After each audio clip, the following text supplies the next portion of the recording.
Hello, friends. Welcome to episode 1216 of the Juicebox Podcast. I have a returning guest today.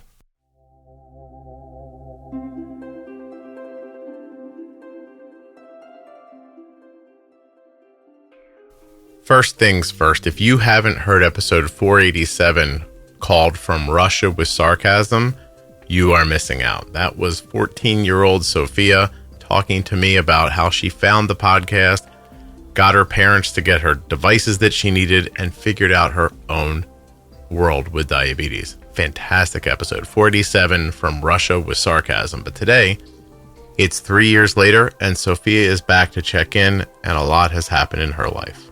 Please don't forget that nothing you hear on the Juicebox Podcast should be considered advice, medical or otherwise. Always consult a physician before making any changes to your healthcare plan or becoming bold with insulin. If you're looking for community around type 1 diabetes, check out the Juicebox Podcast private Facebook group, Juicebox Podcast, Type 1 Diabetes. But everybody is welcome. Type 1, Type 2, gestational, loved ones, it doesn't matter to me.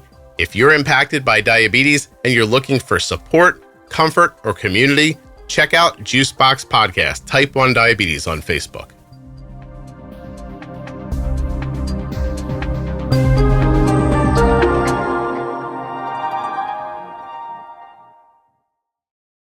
This episode of the Juicebox Podcast is sponsored by US Med, usmed.com/juicebox, or call 888-721-1514.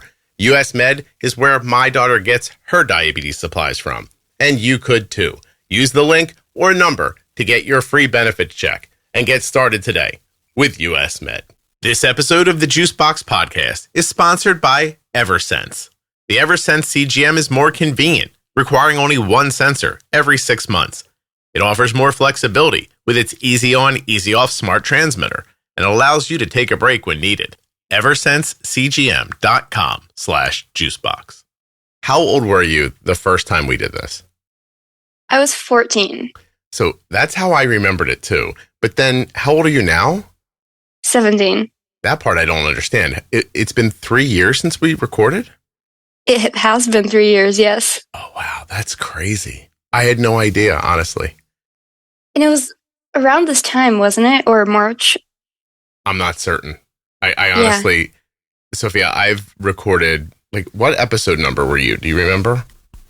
I can find out. I think it was 400 something, and you've recorded 600 more episodes since we talked. Yeah, that's the thing I was going to say. Yeah, you were 487, and I put up 1082 today. So yeah, my feeling for time is a little screwy, but not for you. I remember so fondly having that conversation with you. So let's recap for people just briefly in case they didn't hear 487. When you reached out the first time, it was one of those emails that I get where I'm like, there's a child emailing me to be on my podcast. And and now that you're 17, do you even see that that's weird? I don't think it's weird. I think every single teenager feels that way, but I never felt 14. I understand. So to you, you just had an idea and you were going to try it. Yes. Okay. So we go on to have this really lovely conversation where I feel like, can I give you what my remembrances of? Like if you told me, give me the cliff notes of Sofia's first episode, I would say you're 14, you were living in Russia. That's where you were from. Mm-hmm. You got type 1 and did not like the care you were receiving, so went online to figure out how to take better care of yourself, found the podcast, went back to your parents, kind of strong-armed them into getting you technology that you needed, and then figured out the whole thing by yourself using the podcast and had really great results. Is that pretty accurate?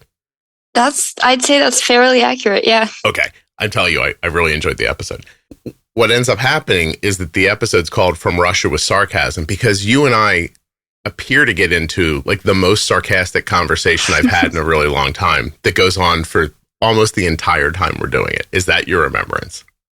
That is, yeah. And it's funny because recently at my college, we re-listened to the episode, which is how I emailed you again, because I suddenly remembered that I promised you and I didn't. But we listened to it, and everybody was like, "You did not change a bit from that time."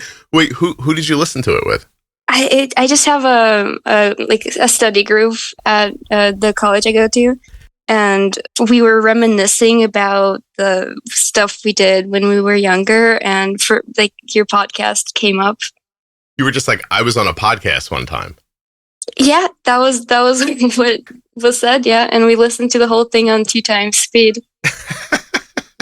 Why can't kids sit back and just enjoy an hour? How come it has to be on 2 times speed? Okay, it's finals season. Oh, okay. You're low on time. I understand. But you're in America now. I am, yes. You don't need to tell me exactly where you are. I'm not asking that. But how did you end up here? I don't know. So Okay. It's been a few years, purely accidental. So we were hoping to get a visa before, because we lived in the US briefly when I was very young. Mm-hmm. But like the hopes were very low because that's how the immigration process here is. And then we just suddenly get an email from the agency that was like, "Hey, you can come live here if you want now." That was a few years ago? That was in 2021. Oh, so maybe not be about a year after you and I actually spoke? Yeah, okay. I think it was about like a year and a half. Okay. Oh, so you'd been living here for a couple of years before college. Like in my mind, I thought maybe you came here to go to school. No, yeah. I graduated high school here, actually. Oh, wow. Okay. So you and your parents are all here? It's just me and my mom. It was me and my brother, but there's a situation. It's just me and my mom. It was you and your brother and your mom. Now it's and just my you. Mom. Okay. Yes. And now it's just you and your mom. Okay. Yeah. The situation isn't like horrible, I hope. You don't have to tell she me, but committed suicide a month ago. Oh my God, Sophia. How are we? Oh my God, I'm so sorry. It's Sweetie. Still in the denial phase, so. Oh, you'll be dealing with it that way? I'll be dealing with it after finals. I gotcha. Oh, I'm so sorry. I didn't realize I wouldn't have pushed. I thought he went back home to be a mobster. I wish, yeah. Maybe that's just a story you can tell people. That would have been a funnier story to tell, but maybe not right now in this climate. Not for sure. Oh, yeah. Oh, you know what? Yeah, forget that. I didn't say any of that. He went home to be a peacekeeper. Let's say that. Well, I'm so sorry. Was this, can I ask you one question about it? Mm-hmm. Completely unexpected or not unexpected? Completely unexpected. He was just we talked a week prior to that, and he was still attending all of his classes, and he was still, because he lived in California away from us. And one day he missed our family call that we schedule for every week. And then the next day we get a suicide note. Through an email? He sent a text message. A text message. Oh my gosh. And by the time you received it, it was, I imagine, too late. Yeah, he was a computer science major. So what he did was he set out automated text messages to everybody that came at one same exact time. That was already too late. Oh my gosh. Well, that's terrible. I'm sorry for you and your family and everybody who knew him and loved him. And that's really terrible. Yeah. Okay. Well, was this before you and I set this up or after? It was, my perception of time is very messed up right now. I'm imagine. Not sure, actually. It was on Halloween. Oh, because it might have been a plot from my friends to distract me, if I'm being honest. Now we have the whole story. Okay, now we understand. Do you think you can do this? Is it okay? Yeah. Again, complete denial stage, which I'm completely aware of, but I'll deal with it after finals. Okay. What year of school are you in right now? I'm a freshman in college. Oh, wow. It's your first year. My gosh. Yeah. Did you decide on what you're going to study or are you still figuring it? Oh, what is it? I'm going for a bachelor's in biomedical engineering. Jeez. And then I want to transfer straight to an MD PhD. And yeah. What do you hope to do when you're all finished? I can't decide between endocrinology and neurology. Because endocrinology is very close to home, and that's not great in the scientific world. And neurology is just fascinating. Gotcha. So the thing you really are drawn to and the thing that you would like to really help with. Yeah. Yeah. Okay. Is endocrinology, to be honest. Yeah. I mean, we talk about it all the time, obviously on the podcast still, but there's a real need for people who understand diabetes in endocrinology. But then you'd have to do other things too. You'd be doing, some of them don't, by the way. Some of them just say like, I do this, I don't do that. And they stay out of the stuff they don't want to be involved in. Do you think you would focus on diabetes, or do you think you would do a few different things? Diabetes comes with a lot of things to remember. So it's nice when someone takes something off of your plate. US Med has done that for us. When it's time for Ardent supplies to be refreshed, we get an email. Rolls up and in your inbox says, "Hi Ardent, this is your friendly reorder email from US Med." You open up the email, it's a big button that says, "Click here to reorder," and you're done. Finally, somebody taking away a responsibility instead of adding one. US Med has done that for us. An email arrives, we click on a link, and the next thing you know, your products are at the front door. That simple. usmed.com/juicebox or call 888-721-1514. I never have to wonder if Ardent has enough supplies. I click on one link, I open up a box, I put the stuff in the drawer, and we're done. US Med carries everything from insulin pumps and diabetes testing supplies to the latest CGMs like the Libre 3 and the Dexcom G7. They accept Medicare nationwide, over 800 private insurers, and all you have to do to get started is call 888-721-1514 or go to my link, usmed.com/juicebox. Using that number or my link helps to support the production of the Juicebox Podcast. This episode of the Juicebox Podcast is sponsored by the only 6-month wear implantable CGM on the market. And it's very unique. So you go into an office, I've actually seen an insertion done online, like a live one, they recorded it. The entire video is less than 8 minutes long and they're talking most of the time. The insertion took no time at all, right? So you go into the office, they insert the sensor. Now it's in there and working for 6 months. You go back 6 months later, they pop out that one, put in another one. So 2 office visits a year to get really accurate and consistent CGM data. But that's neither here nor there for what I'm trying to say. So this thing's under your skin, right? And you then wear a transmitter over top of it. Transmitter's got this nice, gentle silicone adhesive that you change daily. So very little chance of having skin irritations. That's a plus. So you put the transmitter on, it talks to your phone app, tells you your blood sugar, your alerts, your alarms, etc. But if you want to be discreet for some reason, you take the transmitter off, just swoop, comes right off. No not like peeling at it or having to rub off adhesive. It just kind of pops right off. This silicone stuff, really cool. You'll say it.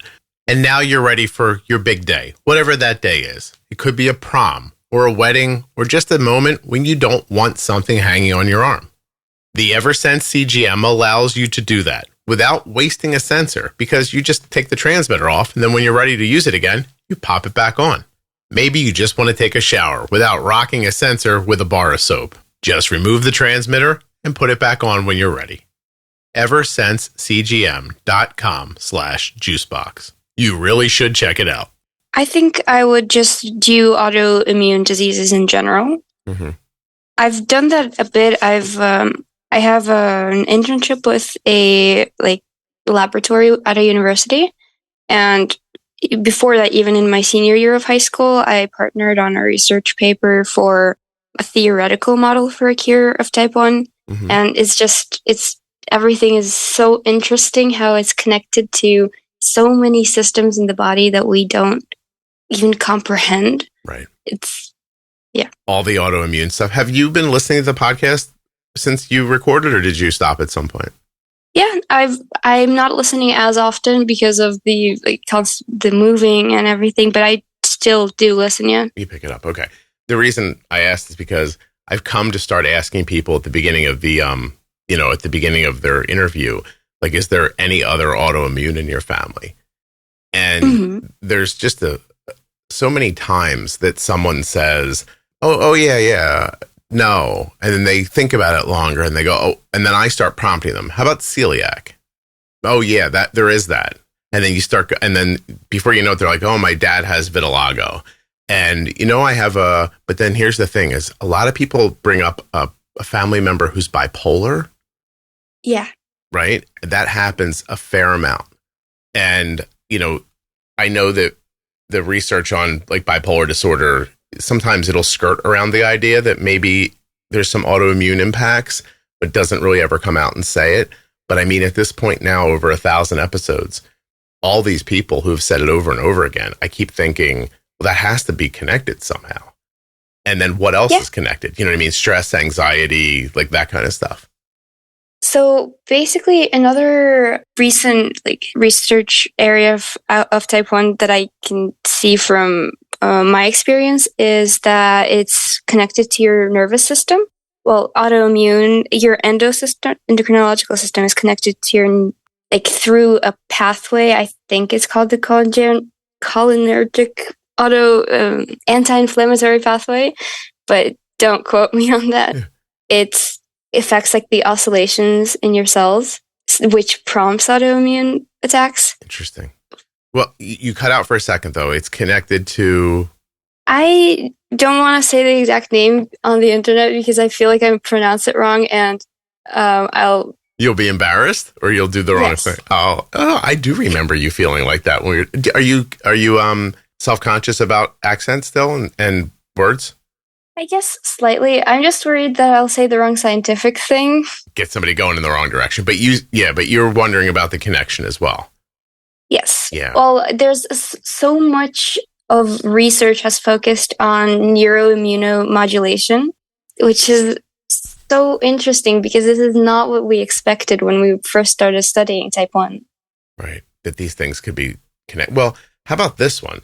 GLP medications are very kind of in the news right now, and a lot of people are using them. And they start off as, it's going to be a type 2 diabetes drug, they think. Mm-hmm. And now, a number of years later, as it gets more and more into the population, I'm seeing people talk about, Ehlers-Danlos syndrome. Yes. Yeah. I found a very interesting thread on Reddit about people talking about how their GLP medication is making their joint pain go away, which is fascinating. Just a lot of other things that it's accomplishing. So you think this one little medication, right? Like the GLP-1, GLP-2, GIP, right? I think those are kind of the cocktail that's in some of them.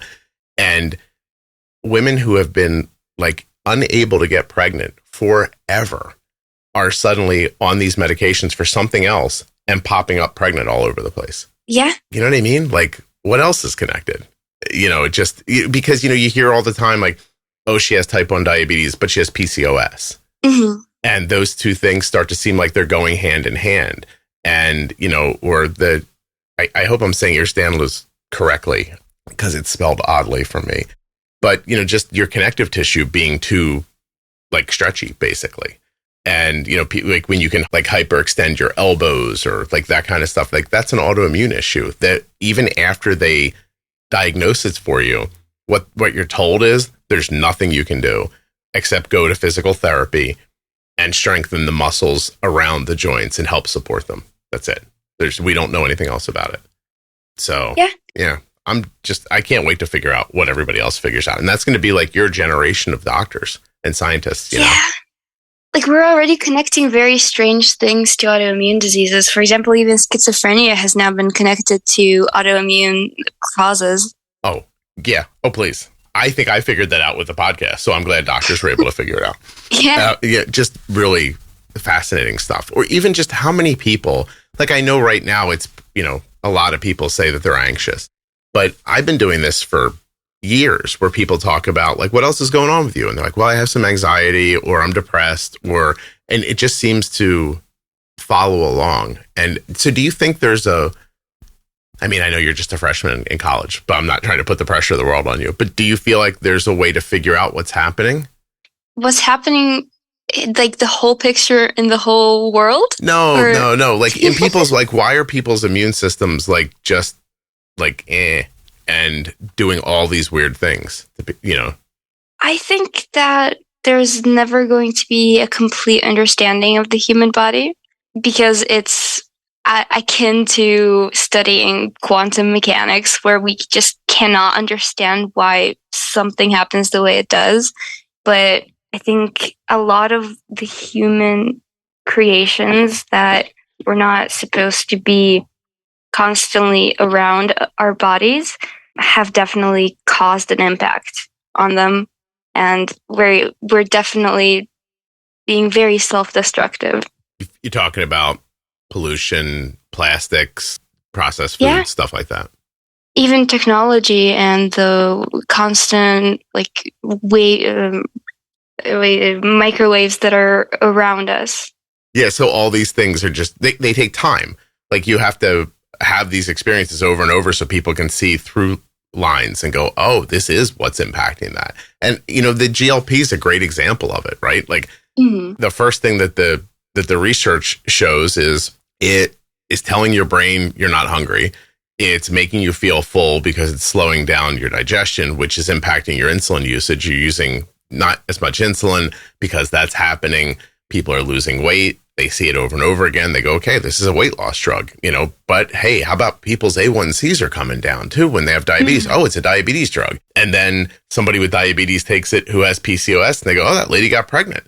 It's only going to be a couple of years before they go, people who are having trouble conceiving, if they have PCOS symptoms and blah, blah, blah, this might help them with that. And for me, Sofia, the reason I know a little bit about it is because I started taking it in March this year. Oh, okay. And I've lost 40 pounds. Oh my gosh. Right? But I haven't changed anything else about my life. And that's very interesting. Yeah. So I would tell you that for my entire life, I have thought my body doesn't work right. And I can't really put more of a fine point on it than that. Like I eat food, I don't feel well, but I don't have celiac. And, you know, I retain a lot of fluid. Like you and I could go out and have a normal meal together and I'll show up the next day. I'll be literally like 2 pounds heavier. I taught myself to like restrict food through my life, eat very small like portions of things, very specific stuff. Because if I didn't, I would just keep gaining weight and keep gaining weight and keep gaining weight. And no matter what I did, I couldn't get back to a reasonable weight. I started going along thinking, well, this is me, right? Like this is what's wrong with me. There's nothing we're ever going to do about it. And then one day this doctor says, you should try this. And I take this medication and no lie, I look like a completely different person. And I feel different and my body works now. And like, you know, I haven't like, I don't know, Sophia, if you know the phrase run to the bathroom, but I haven't had to like emergency go to the bathroom in a year. Yep. In a year. It hasn't occurred to me to like, oh my gosh, I'm in trouble. You know, like people like, you know, a person you take to a restaurant and then you know they disappear afterwards. You know what I mean? Yeah. Yeah. Yep. Yeah. That would have been me like at one point in my life. Like if you go out to eat, doesn't matter what I have, we should go home now because I'm going to need to go to the bathroom at some point. And doesn't happen anymore. That's very interesting. Yeah. Did you measure your blood markers or anything before and after? I did get, complete like blood panels done right before I started. And actually, I'm up to have them repeated soon. I would be very curious to see the difference. I'd be happy to send them to you. Don't worry. You're 17, but I'll give you my blood work. Don't worry. Hey, I'm 17, but I already, I don't know. I have nothing to say to that. Were you going to say I've seen some shit? Is that what you were about to say? I was going to say that, but I decided to stop myself from cursing on the podcast. It's okay. I'll curse for you. Don't worry. Okay. Yeah. So I just think that's insane. Like a really obvious, like that it's a through line. Like now somebody needs to pay attention to it and see it through. You know? Yeah, but the problem isn't just paying attention to it. The problem is the whole scientific method takes so much longer to actually, even to like release a research paper, it would take at least a year at minimum. Like most of the research papers I finished with my internship a year and a half ago or two are only now getting like published. Yeah, but here's why I think that's not going to matter with the GLPs, because there are so many people who are overweight or who have diabetes who are going to be eligible for the medication. The doctors are going to see it working for people, so they're going to prescribe it all over the place. And then you're going to get these other I don't want to call them fixes, but like you're going to get these other results that nobody's looking for or expecting. And after enough people start reporting it back, it will point science in those directions. And I think that's what's going to happen, like with the PCOS with it. Like, I mean, GLPs they're not new, but in the hands of people like Ozempic, Wegovy, Mounjaro, these ones that are like have been in the news for like last year and a half or so. Like, you know, when famous people started turning up thin, you're like, hey, what just happened there? Like, we're, you know, like that, when that started, and then people realized it, then people with money started cash buying it, and then it started working. So now insurance companies are starting to cover it, and it's starting to grow like that. So what you're saying is that they're the new heroin. They're definitely the new test group, and they don't know it. Because you're going to take it for weight and like me, then start going, hey, you know, it's funny. I don't like this doesn't happen to me anymore. Or, you know, or somebody's going to go on Reddit and go, hey, I started a GLP and, you know, I have Ehlers-Danlos syndrome and all my symptoms are gone. And then somebody else is going to go, holy hell, that happened to me too. And then before you know it, I'm looking at a Reddit thread with 15 people who think that their symptoms from Danlos have been completely like removed by a GLP medication. Now, I don't know if that's true or not. But that's the way that stuff starts. Or a Facebook group full of women who are losing weight. And then one of them just goes, hey, I got pregnant. I've been trying to get pregnant for 10 years. And someone else jumps into the thread and goes, oh my God, that happened to me. And before you know it, there's 20 women in there going, I've recently, like people who were not practicing birth control anymore because they were like, you know, the world isn't going to let me have a baby. And then they go on a GLP medication and they all get pregnant. And then they realize while they're talking, you know, I used to have a lot of bad PCOS symptoms that I don't have anymore either. Isn't that weird? And then, boom, you've got a study group. And then it just has to get back to the scientists and they have to do the actual research on it so they can figure out the dosing that will help people for specific things. Yeah. And that really is very fascinating because that's not what usually happens with the release of new medications, but I think that's very exciting. Yeah. No, it's this one little caveat that so many of us needed to lose weight or had diabetes that this one medication is getting spread out over the population in weird different ways. Now, I don't know. Obviously, I don't know the rest of it. I tell people all the time, like if I end up growing a tail from using a GLP medication, you know what I'll tell you, Sophia, if that happens? I'll say nothing's as bad as skinny feels good. That's what I'm going to say. Okay, that's starting to sound very much like diet culture. I'm sorry. I'm just going to tell you that I don't have any. I'm just saying I don't think I'm going to grow a tail. But if I did, I'd have to really think about it. I'd be like, I could just get clothes that a tail fits into. So I don't know what's going to happen. But having a tail would be really cool, so I wouldn't blame you. See? What's even the problem with it? Now, I don't know where I would stop. Horn out of my forehead? Maybe I say no to that. You know, but I'm just saying, like, at the moment, it's going to be crazy. And for type 1s as well. So I know right now that medication is not okayed for type 1s, but there are type 1s taking it for weight who are seeing significant decreases in their insulin needs. Yeah. It happened kind of that way with metformin too, because I was prescribed metformin in Russia, which it isn't approved in the US for type 1. And it helped so much. It reduced my insulin needs by 40%. And it made everything so much easier. But when we came to the US, the doctor didn't like that. And wouldn't give it to you. They removed it. They wouldn't, yeah. And I had to readjust everything by a factor of 1.5 probably. Did it have other impacts on you, stopping the metformin? I wasn't paying that close attention. I was more focused on having to readjust all of my insulin needs. Yeah, I bet. 40%. Yeah, it was a life changer when they first prescribed it to me in Russia, to be honest. Can you find another doctor? So we moved states here, and both doctors in both states are on the same page on that. It's funny because Arden's endo last year started talking and saying, I think I'd like to put her on metformin. And we were trying a couple of other things first that just never panned out. And it was metformin would have been for to kind of reduce her insulin needs a little bit, but because she was also trying to impact her her belly pain around her periods and stuff like that, right? And that doctor was thinking, in that direction with metformin. And then these GLPs became, so available. And then we had, I had the success I had with it. And so 2 weeks ago, Arden just started on a very low dose of Ozempic. Oh, really? Yeah. Now our insurance, is screwing with us and everything. So we got, the doctor gave us a sample to start with. So she's like, look, this will give us 6 weeks to figure out another way to handle this. But I don't think Arden's going to even be taking like a big dose of it. So, the idea would be, even if you had to pay cash for it through another country, let's say, that it would be a pretty small outlay of money over the entire year, because you would barely be using it.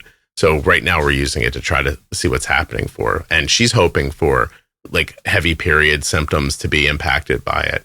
And has she noticed any differences thus far? She's done 2 injections. So okay. She's like 9 days into it. Okay. Yeah. Okay. I think the first place we'll be able to see if something happens is the next time her period comes around. So we're waiting for that. Probably. Yeah. So hopefully. And she's only using 0.25 micrograms, like the tiniest little bit right now, which is the ramp up dose to get your body accustomed to it.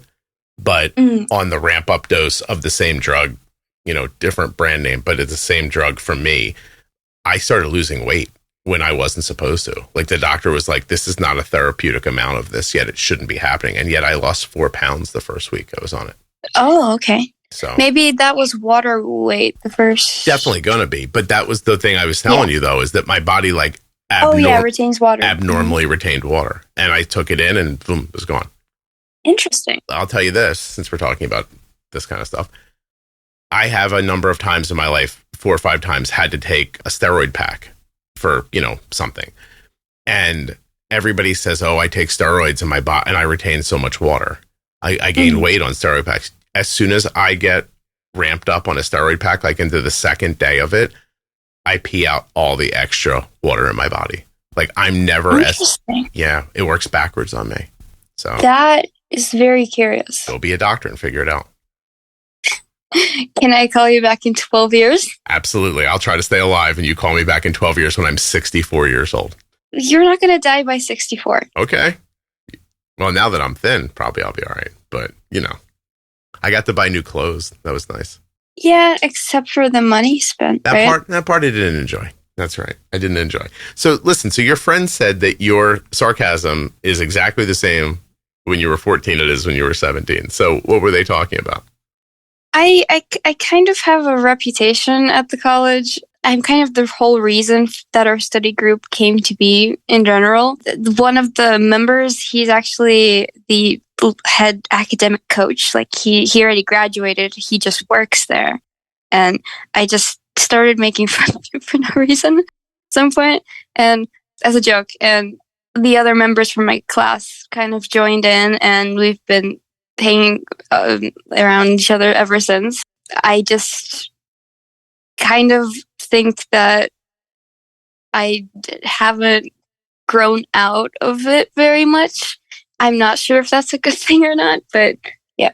I'm a fan of it. I still use it as an adult. It's sometimes it's difficult in like personal relationships. Yeah. Yeah. Nobody wants you to be sarcastic. They'd like you to be sincere. Yeah, I think the only thing that's changed is just the fact that I know when it's more appropriate to be used and when it's not. Yeah, you were good at it when you were a kid, but I think that was partially because you didn't know not to do it. Yes, right? that is very true. Yeah. Yeah, your sarcasm was fantastic. Like, I honestly remember talking to you and thinking, like, this is like talking to an adult. So, but you made those. Tell people that one thing I alluded to earlier. Like you got type 1. All those. How old were you when you were diagnosed? I think I was 11. Okay, and you went online to figure out your care on your own. How did that? Yeah. Talk about that. I think a lot of it was just that I grew up during the time of the internet. It started out mostly with I wanted to understand what this even was.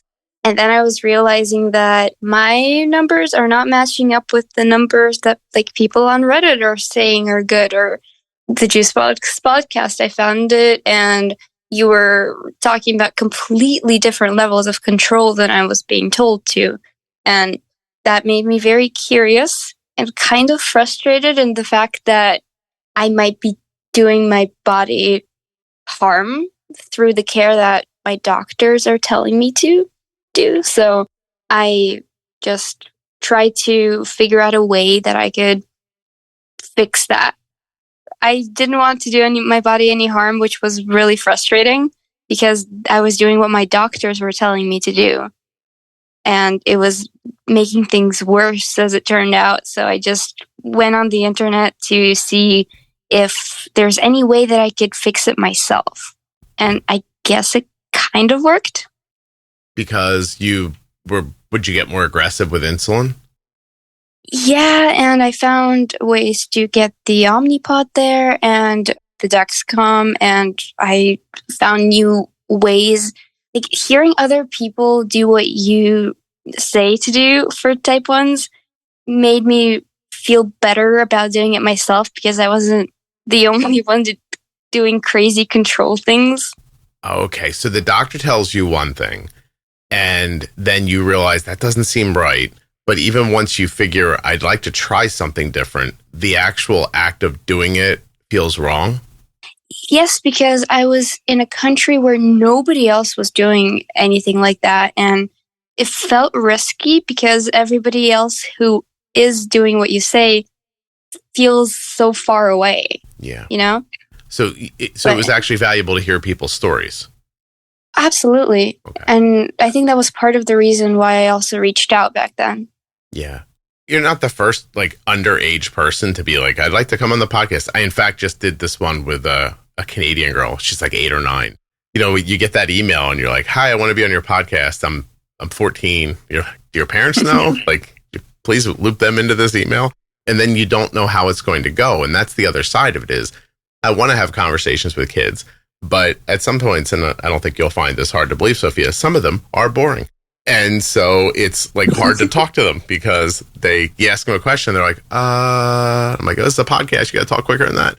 There's all that problem. But then you get on the recording and before I know it, I'm starting off trying to be I'm talking to a 14-year-old girl from Russia. This is weird. And then before I know it, I'm like, she's really sarcastic. Yeah. And, because you couldn't hold it in. You probably weren't even trying, I would imagine. I was not. No.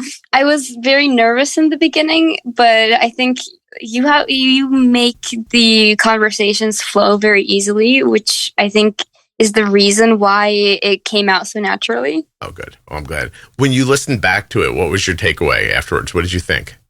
Well, I was just trying not to cringe because I felt I don't know, I was such a kid, which sounds probably funny to you because I'm still very young, but everything I said is just so from such a lens of a child, in my opinion. Yeah. Even just 3 years later, it's interesting to look back at yourself. Yeah. It'll happen again, by the way. You'll listen to this when you're 25 and you'll be like, I bet. Yeah. Yeah, I'm sure. What was that Sofia doing? But, you can only live in the, you can only live in your reality that you have, and you're making decisions and assessing things from the perspectives that you so far have. So I actually found myself thinking recently about how differently I see people in my 50s than I even did in my 40s. And so much so, more differently than I did even when I was younger. And decision. I mean, you've been granted the experience to talk to so many people from so many different backgrounds that I would think that your perception of the world has absolutely changed. It's crazy. There's still some stuff that I'm just oh, I wish I could tell you. I can't tell you. But there's a big diabetes organization that said something made a statement online yesterday. And I thought, what the hell are you doing? That's wrong. Don't do that. And I think I'm curious. I know you are, but I don't know how to. Oh, Sofia. You can cut it out. You can cut it out. I can cut it out. So all these people just get to pick up a minute later, and I'm saying something different. They're like, "Well, what the hell did he say?" Yeah, I don't know a way to say it without making somebody sad or upset. I'll tell you when it's over.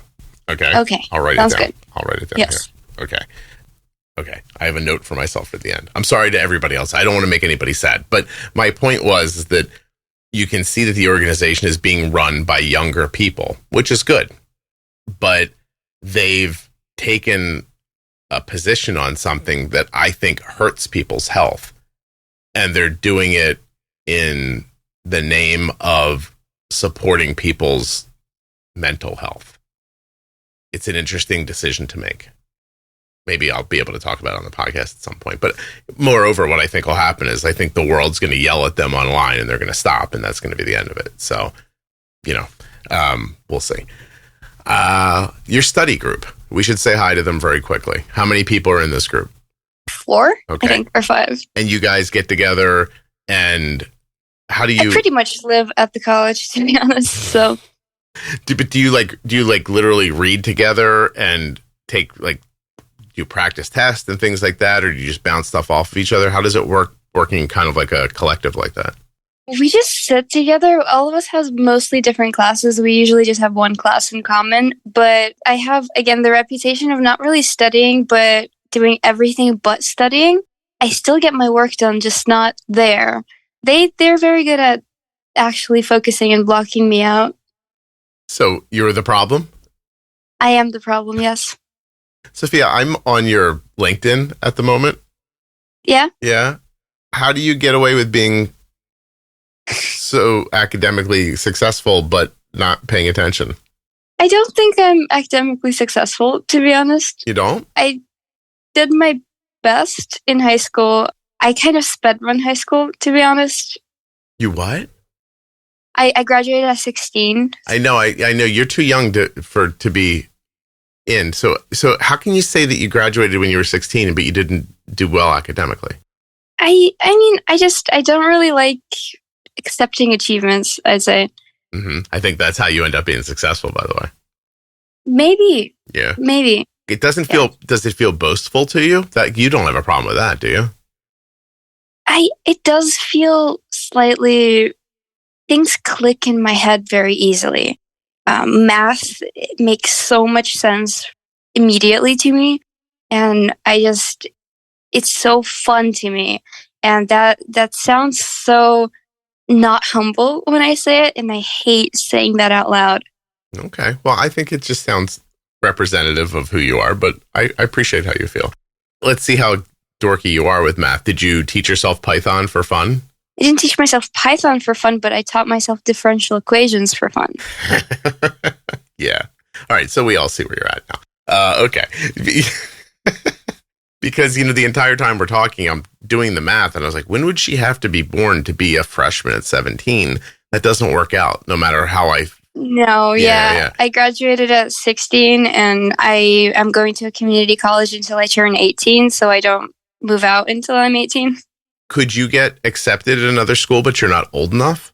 So I could get accepted and I could have gone, but the thing was they have so many restrictions.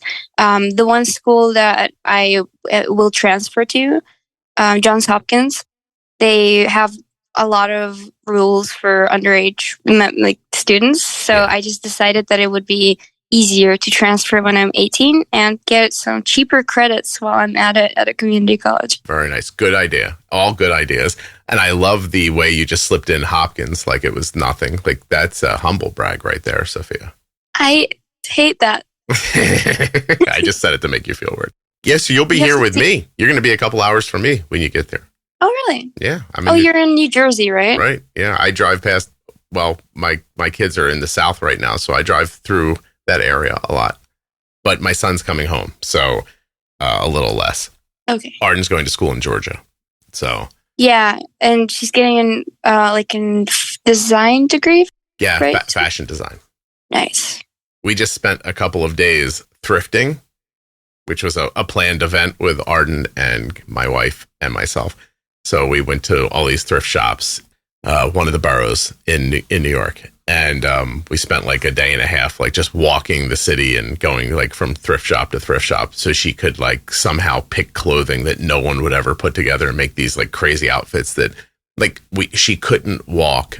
I'm not over exaggerating. We couldn't walk for more than 5 minutes without somebody stopping her to tell her how much they loved her outfit. So I was like, well, this this certainly seems like she might be successful at this.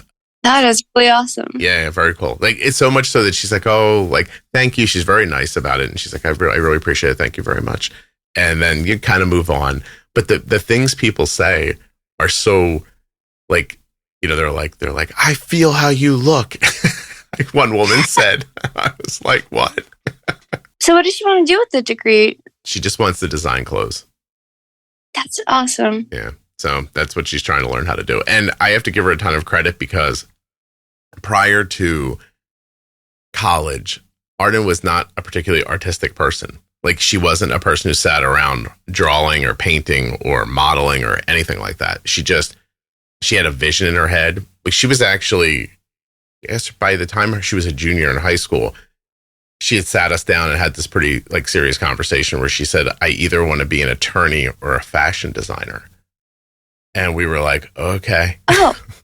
Those two things seem different, but she had the grades and the aptitude for the attorney thing. Mm-hmm. And she just, one day she's like, I'm going to learn fashion. And then she got to, you know, college, and, you know, the first thing they do is they put you in like these like drawing classes, and we're like, are you okay? Like, you've never done this before.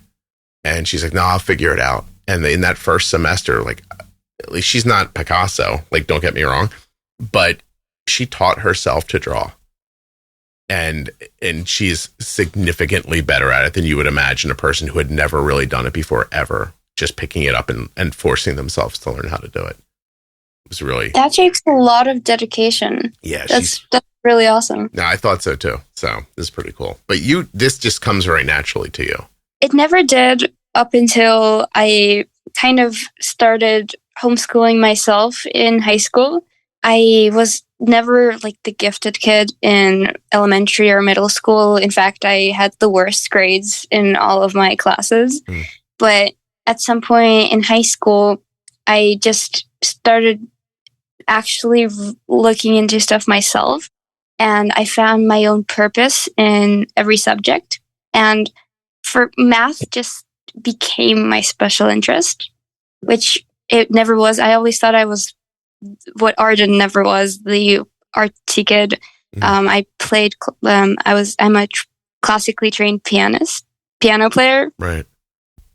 I play guitar, and I've always drawn, and that the math never seemed like something that would become my thing, but it's made so much sense, and it just feels like such a beautiful language to me. Wow. Which I'm realizing sounds so nerdy right now. No, not at all. I don't think so. I think it feels to me like you were like, hey, I taught myself diabetes. I wonder what else I could teach myself. Yeah, actually, I think that was the case. I think the conversation that we had really made me feel more confident in the fact that I have some ability to do stuff.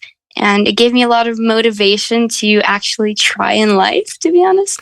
Wait, Sophia, I want to just take a second. Whereas you don't want to be boastful and it makes you feel weird, I'm okay with it. So are you saying that the conversation you and I had gave you confidence, and that maybe one day you will like figure out something for people's health and I can help partially take credit for it? Is that what you're getting at? Yeah, I think so. Beautiful. Let me write that down so I don't forget. Take credit for Sophia's success. Okay. Yeah, I'm going to do that next time I get a chance in the kitchen with my wife. But she will then roll her eyes at me and walk away, just so you know. You can call me and I can like support your point. Oh, okay. I might be willing to do that. I was reading this message from someone the other day. You know, I was cooking for myself. So I was like I don't know how everyone else's life is, but my wife still works at home, which I really wish she would get a different job and leave because it's here too much. It's supposed to be my gig, Sophia, the staying home, not everybody's. You know what I mean? COVID messed it all up. This is my house. Yeah. I lived here by myself, and other people came in the afternoon. Your alone time. I welcomed them in. I cooked for them, and then I cleaned up. They don't need to be there all day. But I was sitting around. I was cooking for myself. I was waiting for something to finish warming up, and I had my phone out, and I was working. And she's like, what are you doing? I'm like, I'm working. She goes, are you on Facebook? And I was like, well, for me, that's work. I'm answering people and commenting on threads, and I'm like, I'm doing that. She knows that, by the way, but she screws with me. You know what I mean? So I said, I have this really lovely note here from this person who says that the podcast really significantly changed. And I look over at her and she's, the duck hand you can make when people are talking too much with your, yeah. I look over at her to see if she's interested in hearing what the person said. And she's like, I helped the person. I was like, what the hell? I don't want to paint her as she's not unfeeling about it. It's lovely. And she really does know that. If you got her alone and I wasn't there to hear it, I'm sure she would say some nice stuff about me, but not in front of me, And so she's like, yeah, you help people. And I was like, I do. I don't blame her. I mean, it must. Thanks a lot, Sophia. I mean, it's probably frustrating to constantly hear how you get immediate feedback on your job, and she probably doesn't feel as appreciated. Oh, Sophia, that's a really good point. I do make a point of telling her all the time how good she is at what she does, though. But it probably doesn't count coming from me, you think? Well, yeah, because you constantly get reassurance from all of your listeners, right? And you talk to them every day directly. Would you like me to admit this something? I'll tell you a story. So last night, I've been having a not good time being a podcaster for the last couple of weeks. And Apple has changed something about their app and it's screwing with my downloads. And so I'm having to bug people and be annoying and be like, hey, can you check your app? Look for this setting. It may have changed, that kind of stuff. And it sucks. I hate bothering people. I hate asking people for things. My idea about the podcast is I provide it. If you find it valuable, you listen to it. Mm-hmm. I know everybody doesn't listen to every episode. I know people don't listen forever. I understand all the intricacies of it, but to have someone show up one day and basically like a gremlin crawl inside of everybody's app and turn a switch so that you don't get the episodes, that's it literally feels like I'm fighting with Tim Cook right now. Do you know what I mean? I feel like Tim Cook's in an office somewhere going, hey, Scott took 9 years to build this type 1 diabetes podcast into this juggernaut that it is. Why don't we with him? That's what it feels like right now. It's more simple than that, Scott. It's the fact that he just works with Big Pharma and they don't want you to control everybody's blood sugar. Oh, Sophia, you're making a ton of sense here. So you think, let me make sure I understand, that Big Tech and Big Pharma are in a meeting right now and they've decided to impact the entire podcasting landscape to stop me from helping people with their diabetes. Yes. I believe that's true as well. I'm glad you and I are on the same page. Mm-hmm. So anyway, as crazy as that sounds, that's what it feels like. So it feels like I, against all odds, turned a thing that nobody wanted to listen to. Do you know what I mean? Conversations about type 1 diabetes into a thing that reached a 14-year-old girl in Russia, helped her with her health, put her on a path to mathematics, and one day will make her a Nobel Peace Prize winner. And then somebody said to me, hey, just when it was exploding, over the last 2 years, my podcast is exploding. It's growing in leaps and bounds. And basically they came in, turned a dial and said, this was the average download that a device was accomplishing every day. And we're going to cut that number by 2/3 or to half. Oh my God. And so technology sucks in general. Yeah. So anyway, the new episodes are downloaded just the same way as they always have been, because I didn't actually lose listeners, right? But when most people turn on their podcast app, they get a few episodes and then they listen to them. Now what's happening is you're getting the most recent episode and nothing behind it. And so you wouldn't think it was there because you don't know. I interviewed a guy yesterday who loves the podcast. He's been listening to it for years. And when I asked him how many episodes I put out a week, he doesn't know. So he listens to what I give him. Mm-hmm. So when he opens his podcast app every day, there's an episode there. He listens to it. If I put out 2 of them yesterday for some reason and it didn't give them to him, he wouldn't go back and look for it because he'd think I'd be getting it if it was there. And so that's what they've done. So now I have to train everybody on what happened to a podcast, which nobody cares about. Can you imagine turning on your favorite podcast and somebody being like, oh my God, so here's what happened, Apple, and you're like, what the, I don't care about this. You know what I mean? But it's impactful on the podcast. Anyway, I've been having a bad couple of weeks living in this reality and getting it fixed. And last night, I had to do a little bit of work before I went to bed. And I jumped on the Facebook group and I just said, hey, I'm writing this thing right now. I can answer some questions or, if anybody just wants to chat. And at some point in that thread, somebody said, oh, I'm going to take this opportunity to tell you how much you've helped me, since I know you're here right now. And they wrote me a note and it saved my day. That's awesome. And yeah, but you're right. Everybody doesn't have the ability to do that. Most people's jobs don't, I think. I could honestly go on Facebook right now and just put up a post and somebody would come by and eventually tell me, hey, this podcast has really helped me. And I can get like a boost from that. And I never really thought about it like that before, but you're right. Well, I will absolutely credit you in my Nobel Peace Prize. Oh, that'd be wonderful. I'll come, by the way. If you'll come. I would. I'd get on a plane if, for the medal presentation, if you want to get me in. I will, if that ever happens. Okay. So if you ever get a Nobel Peace Prize, I'll come to, is it Switzerland? Sweden? Switzerland. I should know this. I do not know. Well, they're not going to let you in if you don't know where it's at. Oh, no. Okay. Well, there goes our plan. Can you imagine if I ended up in Sweden and it was Switzerland? Oslo. Norway? Really? Wait a minute. Wait, it's in Norway? Yeah. Neither of us are going to be there.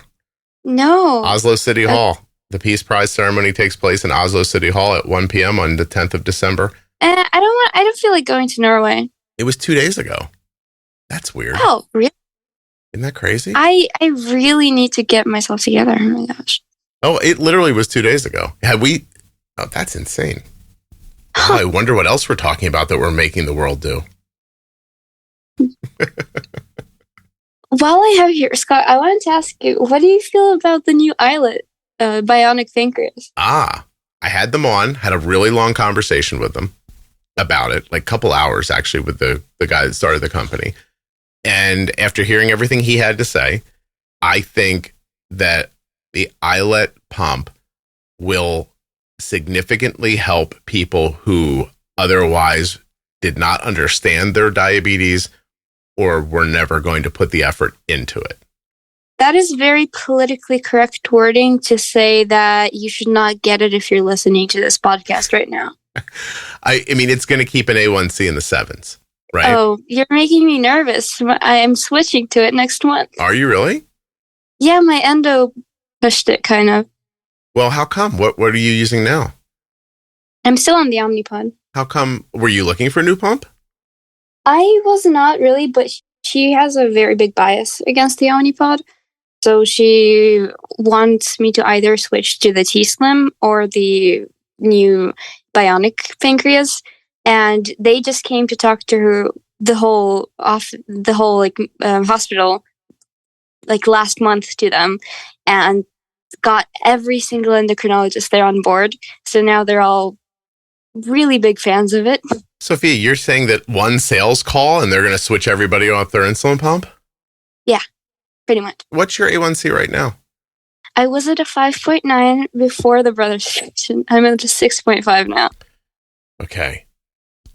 Your A1C is going to go up. Don't say that, Scott. It's going to. It's the goal of the pump. The pump doesn't, that iLet pump is not shooting for a 5 or a 6. I mean, they were on here saying it's targeting a 7 A1C or an A1C in the 7s. The idea behind the iLet, which I think, so I'll go back to what I said. I wasn't trying to be politically correct. I was actually, it's what I mean. So there are so many people in the population living with high A1Cs, don't understand how insulin works. They don't have a lot of the information that we talk about in the podcast. Either they don't have it, they don't want it. They, maybe they have like mental health reasons they can't focus on it. There's a ton of reasons why. Like I'm certainly not coming down on anybody for their situation. But if you're running around right now with a 7, an 8, a 9, a 10, 11, a 12, 13 A1C, and you put an iLet on, well, my gosh, like your life's going to get better because all you have to do is say to it, you have to announce the meal, right? It's breakfast, lunch, or dinner, and I'm having a small, medium, or large serving. Those are the two things you tell it. I'm having breakfast. This is, an average meal for me. It's going to keep your A1C in the 7s. That is a massive thing for people. And Mm-hmm. and I think most people living with diabetes using insulin, I mean, I hate to say it, but I think there's more people who are living in that reality than are living in the one where you have a 5.9 A1C or you're walking around with a 6.2 or something like that while you're in college, like, which is, you know, everything you've been through in the last couple of months on top of college, and you have an A1C of 6.5. That's insanely good. So I don't think that's most people's situation. That's really reassuring to hear from you, especially because I was kind of beating myself up about it. No, you're doing wonderful. That's amazing. Yeah. Don't. You're absolutely terrific. So I've never used the iLet personally, right? But you're going from tubeless to a tube pump. Yeah. And you're a person accustomed to a 5.9 A1C who's going to end up with an A1C in the 7s probably.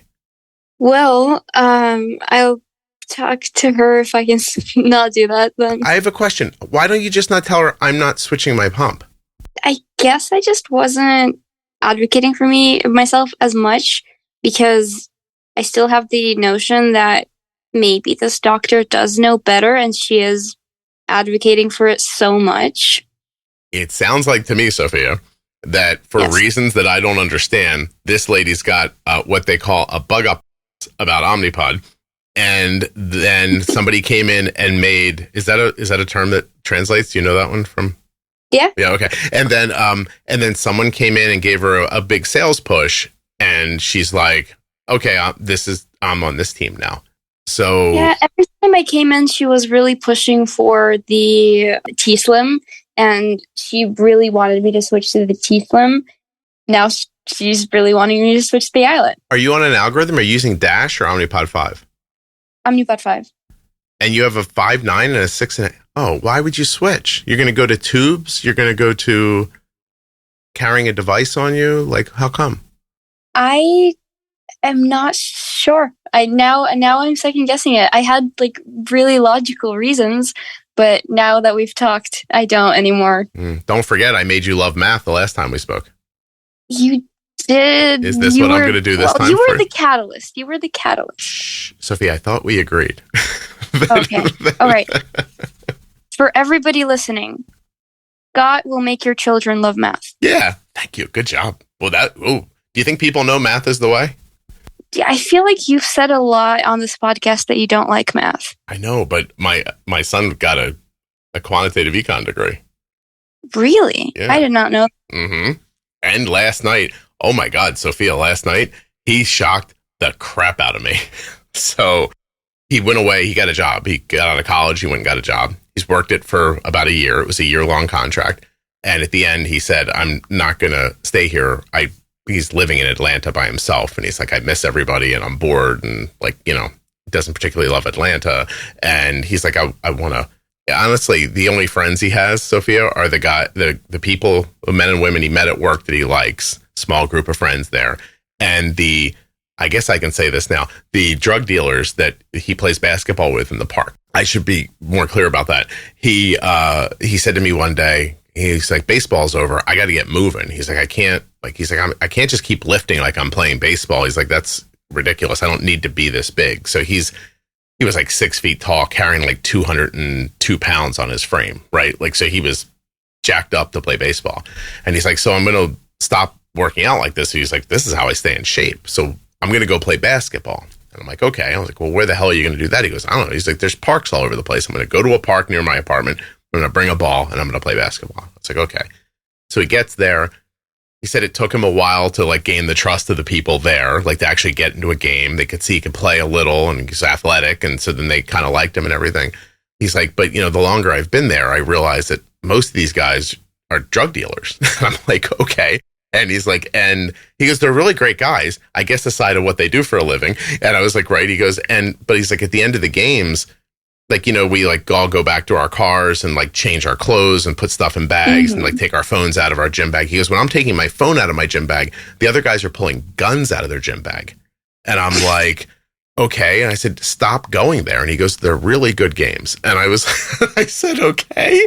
And he goes, I can't find another place to play. I'm going to gain weight if I don't play basketball. So anyway, my son has made friends with drug dealers to play basketball with, and he's made friends at work. And okay, but it's Atlanta, Georgia. Isn't everybody a drug dealer? I don't think that's a thing we should say out loud, Sophia. I don't believe everybody in Atlanta is a drug dealer. No, I don't think that's true. Okay. Yep. Although that might be my bluntness coming out. Also, across the hall in his apartment, this just happened again the other day. He has twice had to call the police. Oh my gosh. About screams coming from the apartment across the hall, where one man is yelling at another man, "You have to let me out of here. I want to leave." So that's happened twice. By the way, the second time it happened, he called 911. And do you know what happened when he called 911 in Atlanta? What happened? He got a message that said his call was very important, but that they couldn't pick it up right now. And that he should leave a message. That is mildly concerning. Hi, 911. I'm upside down in a car on the expressway. What's this? Do. We're sorry. So anyway, if you're in Atlanta, I'd vote for somebody who would fix that. But so he's coming home. That was a really long way of saying he's coming home. And we were FaceTiming last night. And he's talking about packing and, he doesn't have enough space in his car to get his stuff home. He's selling some furniture and stuff like that. And I'm going to drive down to help him bring the rest of his stuff home. And so we're making plans about that. And out of nowhere, he says, I think I'm going to take a master's. I'm going to get a master's degree. And I'm like, and this is a thing that he has been like the entire time he was in college. He's like, I cannot wait to get out of college. I'm never going to college again. I hate going to college, like blah, blah, blah.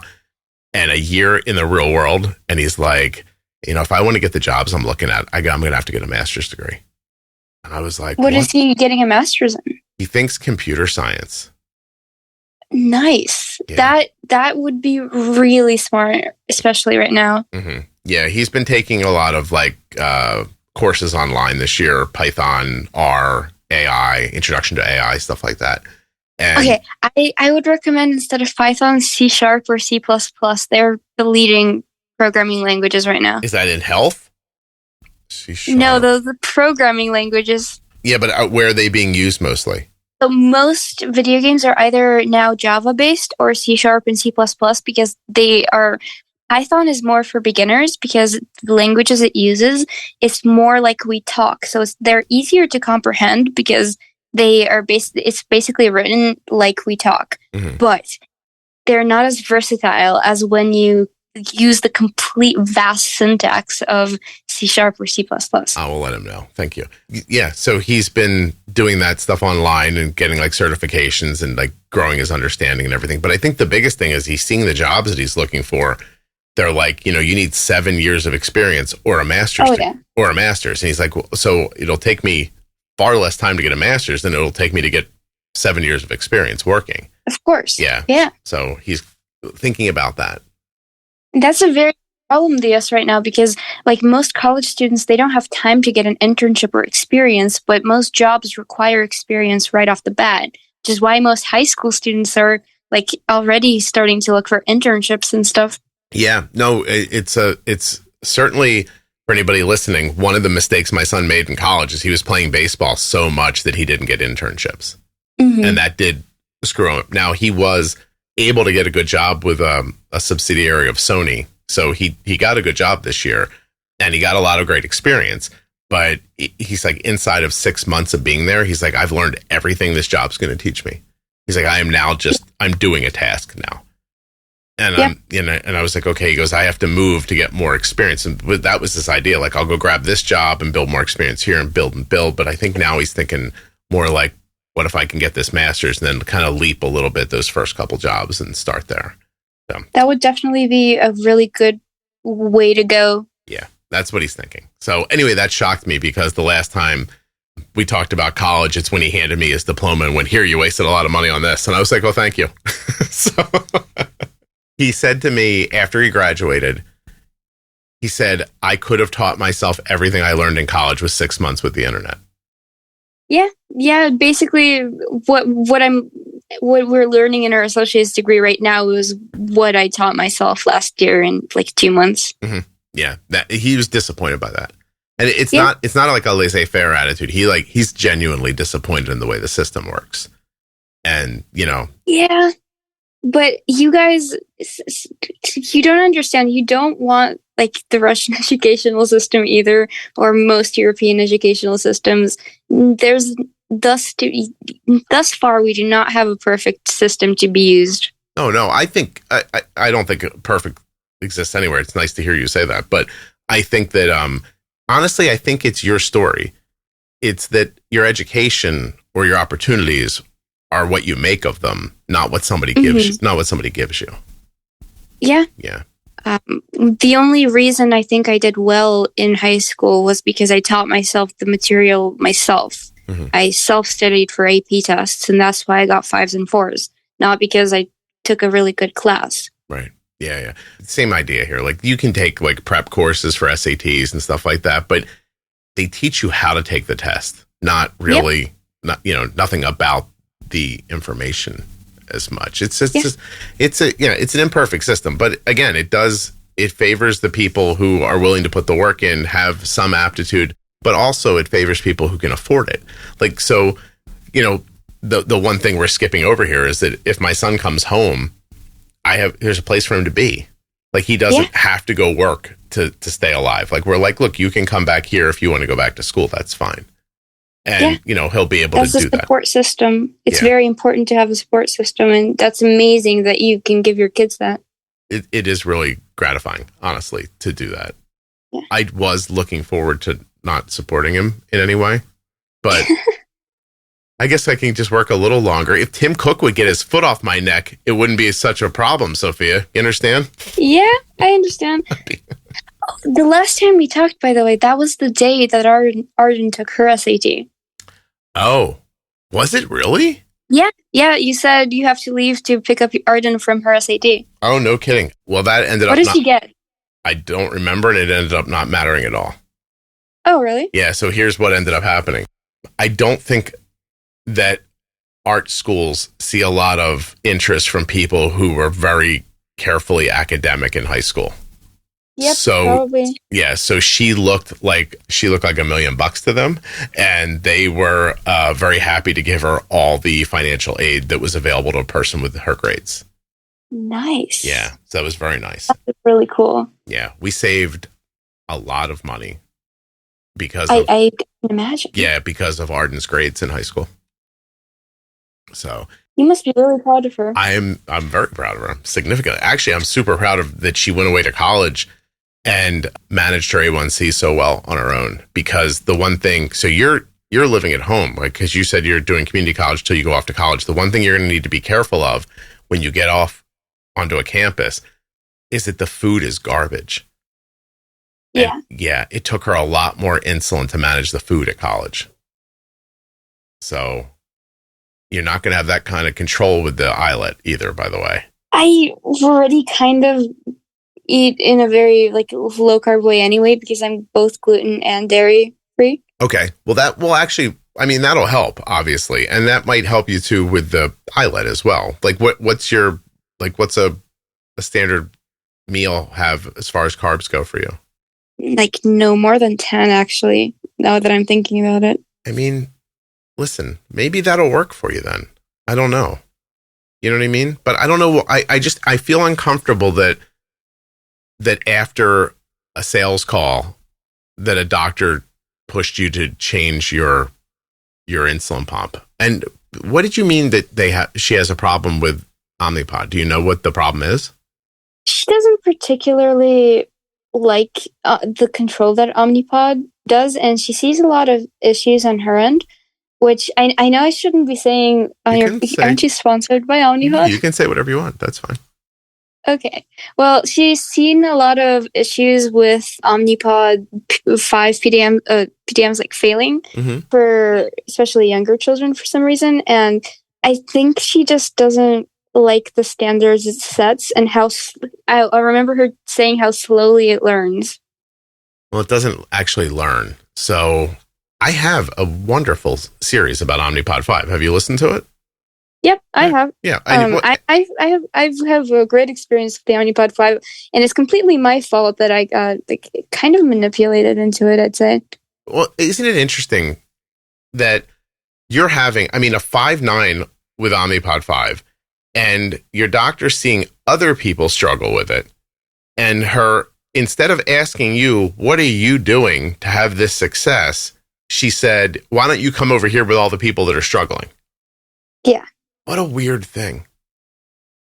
Yeah, I feel like that's most probably doctors, though. Why can't people think, Sophia? Lead poisoning. Oh, you know what? It could be that. 100%.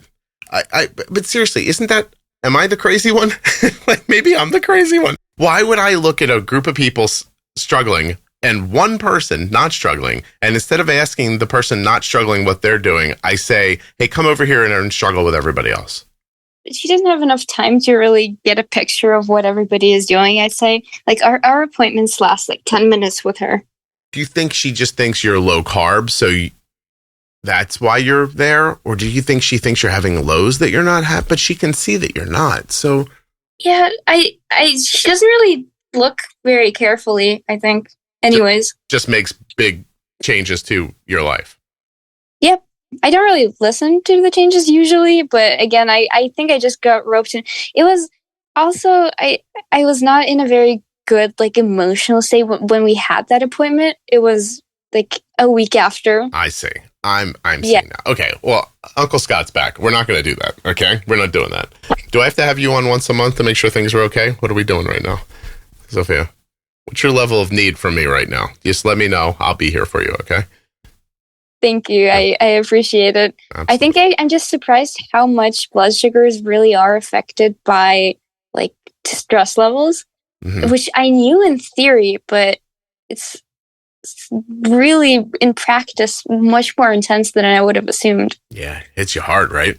Just like it really does. Yeah. Like I one day I spent completely in the 300s and it just wouldn't come down. You think that's school or something that was going on in your life? I think it was just like the whole package of life at that moment. Did you let the algorithm deal with it, or did you put in extra insulin? No, I did. I had to put in twice my normal daily total amount of insulin, and like the next day was completely fine and back to my usual self, but that one day just would not react. That's crazy. Well, it's not. I mean, I've seen that before. So, and you had the knowledge and the confidence to do something about it, or your blood sugar would have been even higher than that. It probably would have, because I was doing injecting so much more than I usually would in that case. No, well, good for you. It's good to be able to recognize it and do something about it right away. It's something people struggle with sometimes. That is 100% all credit to you. Oh, thank you. You didn't have to say that. We already did that earlier. Yeah, I know, but I'm being serious. Oh, I know you are. Thank you. I'm muddying the waters with my own sarcasm just so everyone's off balance and nobody knows what's actually happening. Yeah.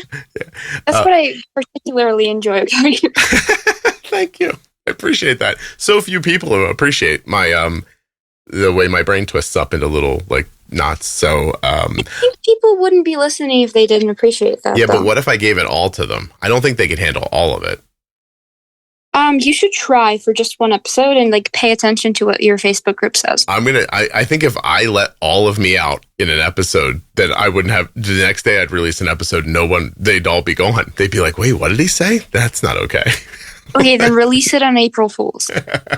Oh, that's a good idea. That way I've got cover if I need it. Exactly. Yeah, that wasn't me. I was joking for April Fool's Day. Well, that's a really good idea. Yeah, exactly. Write that down. I already wrote down the thing I have to tell you afterwards, though.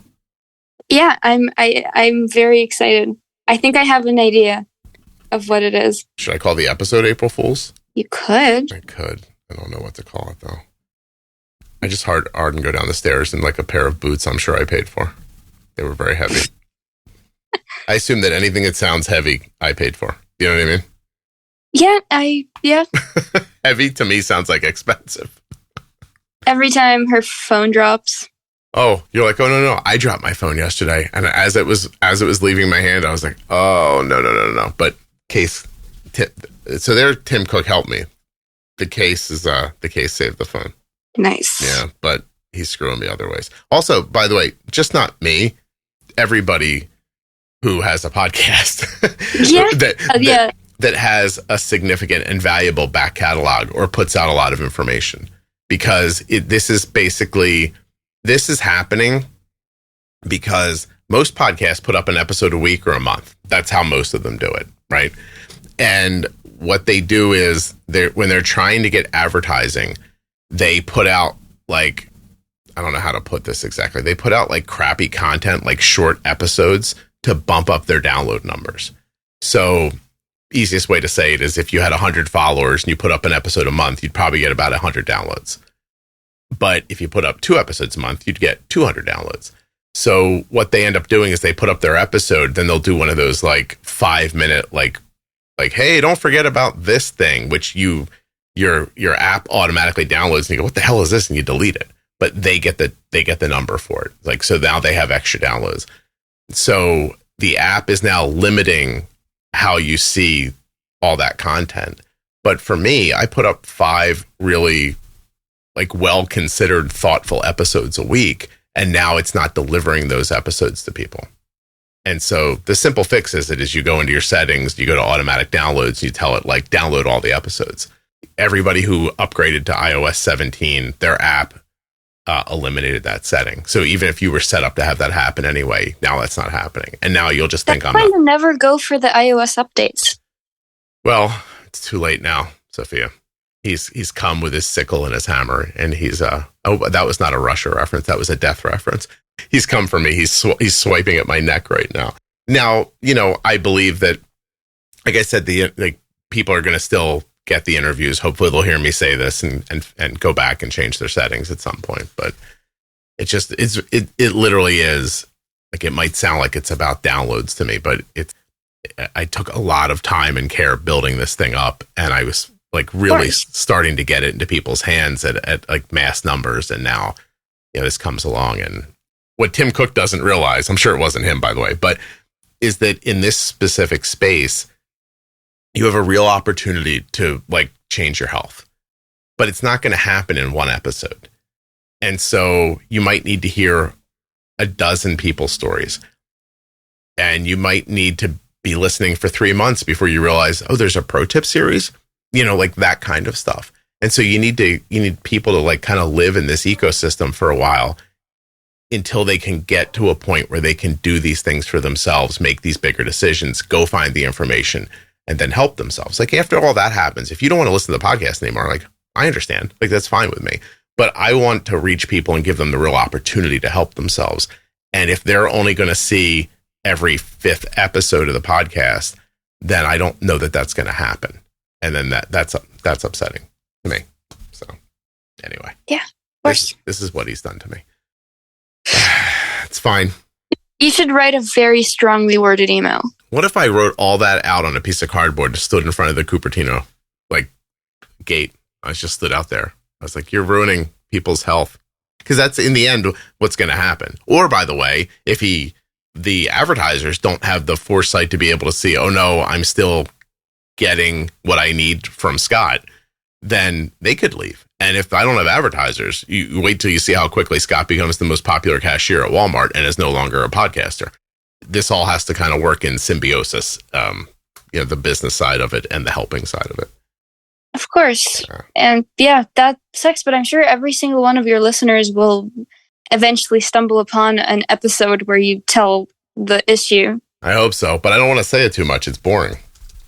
You know what I mean? We listen to your ad reels, so. I do appreciate that, by the way. Meanwhile, as I should give the people credit in the that are listening to the podcast, because in the Facebook group, I've been kind of making this pitch for about a week, and it's driven the podcast up in charts like pretty significantly. So you guys are obviously clicking and subscribing and stuff like that, which is great, but kind of need you to get the episodes as well. So it's not just about subscribing. Like you need to actually, get the stuff and listen to it or download it at the very least. Are most people really listening on Apple Podcasts and not like Spotify? Overwhelmingly more Apple Podcast listeners. That's interesting. Yeah. Well, I think it's got something to do. You want to hear my thought on that? I think it has something to do with a thing we talked about earlier with my son coming home and being able to go to a master's program. It's financial ability and support to actually have the time to think about your health. And I think somehow that correlates to an Apple product in your home. Does that make sense? I thought you were going to go in a completely different direction with that. Yeah, I think that the people who listen to this podcast are more fortunate. Yes. Yeah. Mm-hmm. And therefore they are more likely to have an Apple product.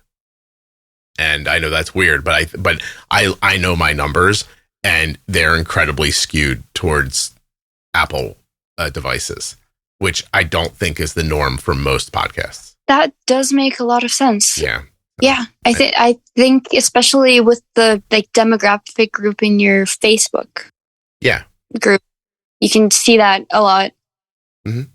But most people, I've kind of been a salesman for your podcast on the side. Thank you. Yeah, so I'm kind of also reaching the other part of the population, and a lot of Spotify users should have been you should have noticed like at least 3 in the last 2 months. Well, there's more than that, but thank you. And I do have Spotify is my second app, like my second most popular app. It goes Apple, Spotify, and then some like third-party apps, Overcast, iHeartRadio, Amazon Music, Firefox, Castbox, Pocket Cast. These are all like apps that people use to listen. But overwhelmingly, the numbers are with Apple. That does make a lot of sense. I thought you were going to say just because it's so much easier. It's already installed on your phone, or I think that's part of it as well. Is that people know they don't have to know. That's the other thing, is that I bring a lot of people to podcasting, to listening to podcasts that don't listen to podcasts. Yeah. So I bring a lot of new listeners in, and they are going to go with what's in their hand when they do it. But I'm looking back at the last. Let me give you a fairly. Hold on, 56, 66, 76. Okay, out of the last 1.2 million downloads that the podcast has gotten, 1 million of them are on an Apple product. Oh my gosh, that's way more than I thought it would be. Yeah, it's overwhelming. Like, yeah, of those 1.2 million, 50. Call it 60,000 of those downloads are Spotify. That's insane. That difference. That is really a huge difference. Yeah. Huh? Yeah. And by the way, there's nothing saying that the person listening on Amazon Music or, iHeartRadio isn't on an iPhone as well. So it's overwhelmingly Apple. So Apple they could make or break me if they wanted to. Do you think it has something to do also with the fact that Dexcom is so much easier to get on an Apple Could be product? Yeah, I mean, that's not unreasonable either. Or why so many people complain when stuff comes out and it's not available for iOS in diabetes. Yeah. Because we were used to having the Dexcom app on an iPhone. Mm-hmm. Yeah, that's. I mean, Arden. The one thing that Arden didn't like about Omnipod 5 is that it didn't have an iPhone app. Yeah. So that's why I preferred the Riley Link Loop, to be honest. She's using it now with a Dash pod, so you don't even need the link anymore. It's pretty cool. Oh, that's awesome. Yeah. I might look into that. Oh, yeah. Well, because you did looping for a while. Why did you switch? When we moved to the US, the doctor kind of said, this is not FDA approved, and I can't really support this unless you switch to another pump. Oh, they told us that they couldn't support it either, and I went, okay, thank you. Yeah, but we didn't okay, imagine just coming to a new country. I didn't have that part going for me, where they're like, oh, look, these people just showed up and look what they're doing, that kind of thing. Yeah. Mm-hmm. Especially because the doctor had never seen that before. Oh, you were the first person to show that to him? Yeah. Wait, did you come here and move into the woods? Well, that state was Florida. Oh, I don't know what that means. A lot of people listen to Florida. I love Florida. I'm not saying anything bad. You love Florida? I can't be friends with you anymore. You didn't enjoy Florida? No. There are people who enjoy Florida? I'm sure there are Floridians that enjoy Florida. Okay. It's hot, it's humid, and Florida man. Well, the Florida man thing. I just want to say, for the record, Florida is my third most downloaded state. I love you all in Florida, and I don't. Oh, Sophia and I don't. Yeah. I don't agree with Sophia at all. You're just being politically correct again. Well, That's how I got a roll on this one. I mean, That's California is the biggest state, obviously, because it's just so many people in it. But then from there, it's Texas. Actually, Florida's 4. Texas, New York, Florida, Illinois, Pennsylvania, Ohio, Michigan. These are my top, downloads. But, oh, wow, I haven't done this in a long time. There is no state where somebody doesn't listen to the podcast with some significance. Huh. That's pretty cool. Even overseas is going incredibly well for the podcast. How many listeners do you have in Russia? Well, at least one less now. Yeah, Yeah, you ruined it for me. I did. We're charting very well in Great Britain, Canada, Australia, Germany, South Korea, Sweden, China, Spain, Brazil, Norway, Ireland, Denmark, Japan, the Netherlands, New Zealand, Switzerland, Saudi Arabia, South Africa, India, Belgium, Turkey, Hong Kong, Argentina, Colombia, Israel, Finland, Hungary, United Arab Emirates, Malaysia, Romania, Slovenia, Nigeria, Iceland, Egypt, Lithuania. Zimbabwe is a new one, by the way, that just popped up recently. Is it Qatar or Qatar? How do they say it? No idea. Okay, there, Bahrain, Nepal, Namibia, Botswana, Cayman Islands, Liberia. Russia not on the list right now. I'm not charting in Russia. Doesn't mean there's no downloads there. Just not charting there at the moment. I was honestly slightly surprised that you were still up for doing the episode. When you wanted to come on originally? No, right now. Why? Because of the whole Russia situation? Did you invade the Ukraine? I don't think you did, right? It wasn't you. Was it? Wait, oh my God, Sophia, it wasn't you, was it? Comment. No comment. Okay. Well, no, I mean, you have nothing to do with, that would be like not wanting to interview somebody from Canada because something that their prime minister did. What would that have to do with anything? That's very fair, but see, that's a bit too logical for the general population. Yeah. You're just very interesting. I don't care where you're from. That's meaningless to me. Yeah, that doesn't matter to me at all. Yeah, I'm a little light in Russia since you left. Just going to say, I think you killed my downloads there. Oh, man, I should have stayed there just for you. Yeah. You definitely should have just stayed just for that. Yeah. Actually, I think Australia is the biggest non-US, actually Canada. Canada and Australia do a fair amount of downloads. I would imagine so. I would imagine the primarily English-speaking countries. Yeah, United Kingdom's pretty huge for me too. Actually, United Kingdom often competes and beats Australia for downloads. So, we'll see. Anyway, Sophia, what have we not talked about that we should have? I think we've covered pretty much everything. It's all done. Exactly. All right, you go off into the world and be my emissary, okay? I'll let you know when it's time for you to show up for the Nobel Peace Prize. Which we all know happens in? Norway. That's right. Not Switzerland I or do not Sweden. remember the city. Norway is its own country, right? I don't want to. Actually, I'm number 1 and I'm number 51 in Norway right now. I should probably go I know you guys are a place. Don't worry. Don't you get mad at me. I don't need people mad at me. You had people on the podcast from Norway. Have I? Yeah. Oh, don't tell them that I don't remember, okay? Okay. I think they will probably hear that for themselves. Oh, you're right. Let's stop the recording. And and I'll tell you the thing that I was going to say that I can't say out loud. All right. Yes. Bye.